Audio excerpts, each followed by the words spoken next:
Okay, Fox News reporter Jonathan Hunt and Fox News cameras caught exclusive footage last night of hundreds of migrants again streaming across the border into Texas. Again, one of the largest single groups of migrants we've seen in the past month. Joining me now is Lieutenant Christopher Olivarez of the Texas Department of Public Safety. It's great to have you back on, Lieutenant. Thanks for your service to our country. The mayor of Laredo, Texas, and other border mayors are saying, President Biden, send us help. He's saying that they're ignoring, the administration is ignoring their phone calls. They're seeing a rise of criminal activity in their neighborhoods because of the drug cartels and gangs. What do you say? What do you say about this? Well, thanks for having me on again. It's great to be with you. So, of course, this is a perfect example of how out of control this crisis is. It's affecting everyone. It's affecting the local communities. It's affecting local officials, mayors in other cities, because the federal government obviously is not answering the call. And that's why the state of Texas is leading the charge, and we're stepping forward and trying to find solutions to combat this crisis right now. But it just goes to show you that it's a failure of leadership on the federal government. And that's why we're seeing these issues right now along the southern border. So listen, we're a humanitarian, open arms country, right? I mean, this is not an attack against legal immigration. It's not an anti-immigrant issue. It's about migrants coming here safely. And it's about them getting assaulted by drug and human traffickers. Thousands of them are killed along the way. So what is the administration's actual plan to stop the destruction of border communities, to stop lethal drug cartels and human trafficking? I mean, the Justice Department says there is a transnational Chinese and Mexican drug cartel criminal network now operating at the border, among other criminal cartels. What do you say to that? Right. So, I mean, up until this point, there hasn't been any solutions from the federal government. And that's why Governor Abbott launched Operation Lone Star in March. And that's deploying Texas Department of Public Safety troopers to the southern border because of the crisis, because nothing was being done by the federal government. We know right now, like you made a good point.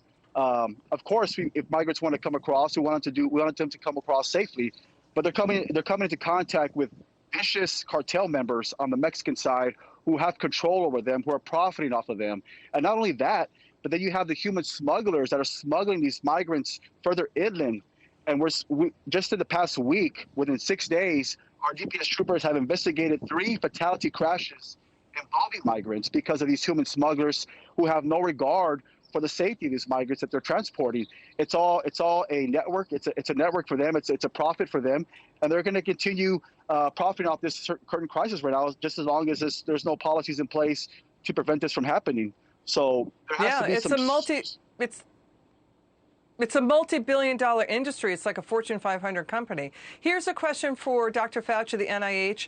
What other countries are actively importing COVID and spreading it throughout their borders? The answer is no one. None of them. Why isn't the CDC showing any interest in testing for variants crossing the border? Again, this is not anti-immigrant. It's about protecting the migrants, too, from getting COVID. How many COVID samples has Dr. Fauci, the NIH, CDC, how many have they looked at for testing? Shouldn't people have a hair on fire interest in this information? We've got late-night talk show hosts, CNN anchors saying, oh, this isn't hitting other states. Yeah, it is, because you know what? Do the legwork and talk to Border Patrol, talk to the governors, talk to people like you who say, yeah, it's hitting every state. What do you say?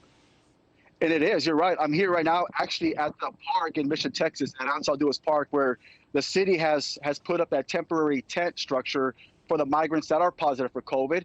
And what's happening is these migrants are being shipped out further inland, either by bus or by plane. So it's affecting everyone in the country. So it is a very serious problem. It is a national security problem, especially a threat to human health when you have individuals that are positive for COVID and they're being transported further inland into the country.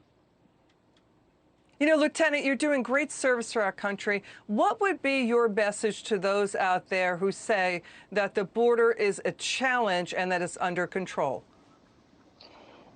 You know, Liz, it's always been a challenge. You know, I worked along the border all my life. I was a city police officer. Now I'm a state police officer.